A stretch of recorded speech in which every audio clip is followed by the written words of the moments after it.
Hey everyone, and welcome back to Alumni Spotlight. If you're just joining us, this is our podcast series by NUS BizConnect, where we dive deep into the career journeys of our incredible alumni. I'm Jen, your host for today, and I'm so excited to bring you part 2, episode 1 of our series.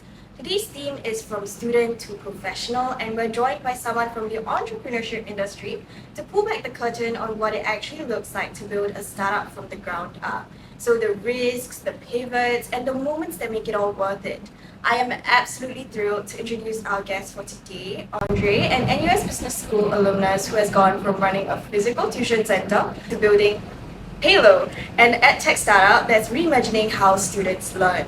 What I find so fascinating personally about Andre's journey is just how unconventional it is, because there were no straight lines here. It was just a series of bold decisions and real-world lessons that I cannot wait to unpack today.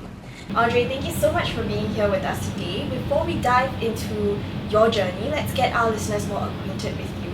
Could you give us a quick introduction about yourself and what you're currently working on at Pallo? Yeah, thanks for having me. So, hi guys, my name is Andre. I'm the co-founder and CEO of Pallo. Basically, what we do is we build AI tutors for students. Just a bit about what I do on a day-to-day. So I kind of like have my hands in everything. So I build product. I also handle things like marketing, things like now we're closing the books, so the accounts as well. Yeah, it's kind of like what you do as a startup founder. You basically have to kind of like wear multiple hats. Yeah, that's what I do. So, yeah. Yeah, that's great. And our favorite get to know you question, when you're not thinking about all of these different tasks with work, right? What do you love doing to recharge and get inspired? Yeah, so I guess for myself, I love to cook. So cooking is one of them. I don't do it as much nowadays, but yeah, here and there I'll kind of like cook to like distress.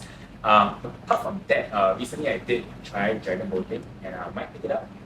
Basically, it's quite fun, but you will kind of like leave or wake up the next day feeling like your entire body is like sore and aching. But it's pretty fun, kind of like get your mind off things. Actually, when did you start when did you start dragon boating? Oh, kind of like a couple of weeks back. Had a friend who is also a startup founder introduced us to a club, and then just went and tried, and yeah, it was kind of how I got into it. Okay, that's interesting. I love that. Thank you so much, Andre. Now we're getting to the exciting part, and just like our previous episodes, we're going to shake things up with our career journey fishbowl. So what I've got here is a bowl filled with questions about your entrepreneurial journey. So from your early light bulb moments in NUS all the way to the challenges that you currently face in Pallo. Instead of me running through questions like a traditional interview, right, you're going to be doing something that is quite BuzzFeed-esque. So you'll be picking out questions from the bowl by yourself, and then you and I can take turns and can answer it. Okay, sounds good. Okay. Then pick your first question. Okay. Shuffle this. Sheesh, so long. Okay. So you were initially running a physical tuition center at LevUp Education. What made you digitalize your entire business into Pallo? Okay, so this was kind of like late 2024, whereby basically what happened was that ChatGPT was kind of like becoming a thing. It was starting to rise up, and a lot of students started to use it.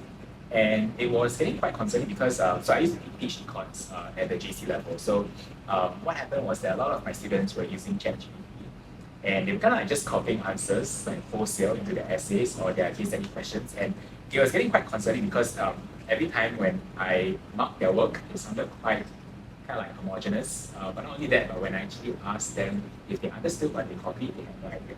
Not only that, but then a lot of them were getting things that weren't even relevant for their syllabus. So they kind of just like taking in all this kind of stuff. That's not even what they need for the final exams. So that was where I realized that, now that the AI wave is kind of like, starting to climb, and I was kind of like reaching this point where I was thinking if I should continue the center or whether I should close it down. I realized that I've always wanted to go into tech, that's one, and secondly, I've always wanted to build something that can scale to kind of like millions more as to how many I could teach at one time. Because the tuition center was kind of just like myself, so a lot of times I would only be able to take maybe like 50 students max a year. But now with Pallo, we're reaching like at least 1,000 users a month, right? So it's kind of like just the sheer scale of impact that we can go. I think was something that was quite exciting, and that was why I wanted to start that. Okay, that's so interesting though. Yeah. Okay, next question. Yeah. Okay, for students who are interested in startups but are unsure whether this path is right for them, what signs should they look out for in themselves that might suggest they would genuinely enjoy and thrive in this field? That's a very proposed question. Okay. I think first of all, so if you're a student, you're kind of like thinking of whether you should start a startup. I think one thing that you need to first think of is what is the definition of a startup? Right? A lot of students think that a startup is, for example, oh, I'm going to create this like nice little bracelet, like friendship band, and I'm going to make a lot of those, and that's a startup. It's not. A startup in today's context is different from what we call a lifestyle business. So a lot of kind of like students today are starting lifestyle businesses. So for example, I've got friends who have created a perfume brand. I've got friends who started a car wash business. These are lifestyle businesses. They kind of like generate you good money, but it's not able to scale. So the difference between a startup or a tech startup versus a lifestyle business is the ability for it to scale on a global scale. So you first need to think, when you start a startup, number one, are you willing to kind of like take yourself out for whatever you want to do for the next at least 7-10 years and start something that has the potential to scale to a very, very large kind of like global audience? The second thing is risk, right? How risk tolerant are you? For me, I'm quite risk, or in a sense, I have pretty good risk appetite to a certain extent, right? Whereby I'm willing to kind of invest money to basically try something new. So for instance, I did try a previous startup before. I down, I think like 60K, completely failed. So that's kind of the risk tolerance that you must have. If you don't really have that, it might be a bit difficult because you will always feel as though you cannot commit 100% fully to it, and a startup requires like 103%. The last thing is, I always tell kind of like people that I mentor this, which is that the idea itself doesn't really matter. The fact of the matter is that if you think about it, a lot of problems today, or in a sense, a lot of solutions today, already have a pretty good product that fixes it. So let's say even if I don't have experience in let's say legal, I could very well go into legal tomorrow and create a product that serves a very specific niche that has a chance of blowing up into a startup. So I would say that the part that you need to have is, I think, more of conviction, right? Regardless of whatever idea you kind of like land on, do you have the conviction to follow it through? I think that is going to be what's the trait that you need to have in this. To a certain extent, do you feel like people who hate 9 to 5s have a better chance of being successful in a startup? No, I think everyone hates 9 to 5s. I haven't met someone who enjoys a 9 to 5. Going into a startup is not fun per se. Okay, I mean, my day-to-day is fun, but I would say that it's extremely hard. Like it's really very hard. On the outside, people always hear of like, oh, you raised this amount of money, or you are kind of like serving this institution, this client. It sounds nice on the outside, but on the inside, there's actually a lot of challenges that you go through mentally and physically and kind of just all around when it comes to building a product that's so difficult. So there's no correlation, I would say, between getting a 9 to 5 and therefore a startup works better for you. I think that it just doesn't really work. So you really do need the passion, the risk Yes. appetite, the conviction to see it. Yeah. Okay. Next question. Looking back, was there a skill or area you wish you had focused on earlier in university that would have made the transition into startup building smoother? Honestly, no. Yeah, because the thing is that I think what people need to realize is that whatever skills you learn in university, none of it is going to prepare you for what a startup requires.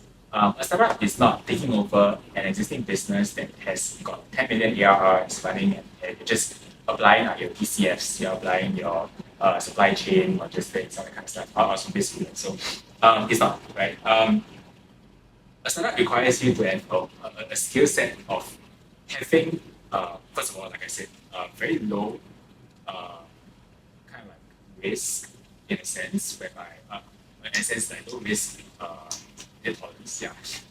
Right, aversion, right? Aversion, yeah, right. Whereby you are really willing to take the risk. Second thing is that you have to be very, very shameless as well. You must just like get out there, just talk to people. Me and my co-founder, what we do is we actually visit like JCs or schools every like week or so. And we just stand outside schools and we talk to every student comes up. And then we ask them about the product, ask them what their thoughts, and these are the kind of things that you must do in the hot sun for 3 hours. Right? Did uni teach me that? I don't think so. Right? So I think the kind of skill set that a startup requires is one that is in a sense not very hard in terms of hard skills. It's more soft skills, right? It's kind of like just having that kind of conviction and that want to make it succeed. Did you go for NUS? No, I didn't. I wish I did, but no. I couldn't. Okay, Yeah. that's cool. Okay, last question. Yes. Was there any point when you considered taking a more conventional corporate route after university, and what ultimately convinced you to keep building in edtech instead? There was not a single point in university whereby I felt like going corporate.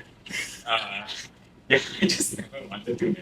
I think like I'm very thankful that my parents are very supportive. Whereby they're not the kinds who will kind of like be like, oh, you can go and become like a accountant, a lawyer, a doctor, whatever, But I can kind of choose what I want to do.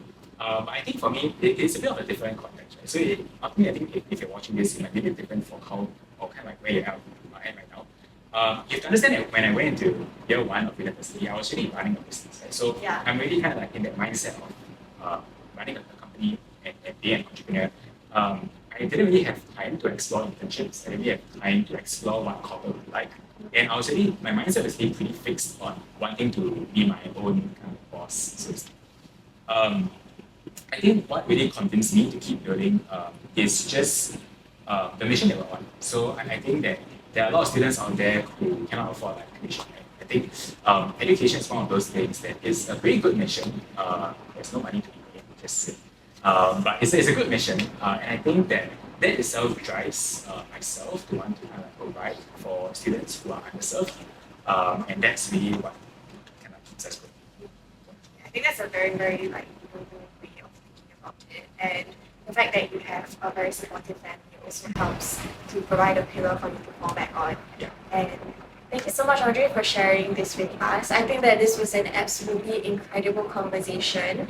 Your journey from NUS Business School all the way to running a physical tuition center, not like the ad hoc kind, but a physical tuition center with rent and everything, to pivoting and even building Pallo is such a powerful reminder that careers rarely go in a straight line. And some of the most meaningful work that you can do comes from being willing to take the less obvious path and, of course, having the risk appetite to do so. Thank you so much for being so open, so generous with your time, and for sharing the real unfiltered side of what it takes to build something from scratch. I know for our listeners, especially those who are sitting on a startup idea right now or figuring out whether entrepreneurship is really for them, are going to take so much away from this episode. For everyone listening, if you want to learn more about what Andre is building, definitely check out Pallo. Andre has 14.5k subscribers on YouTube, but we'll tag him on LinkedIn just for you. So that is a wrap for today's episode of Alumni Spotlight. Don't forget to follow us on Instagram at NUS BizConnect. We've got more incredible conversations lined up in this series. And trust me, you do not want to miss what's coming next. Until then, keep exploring those possibilities, stay curious, and we'll catch you on the next episode of Alumni Spotlight. Brought to you by NUS BizConnect. Bye-bye!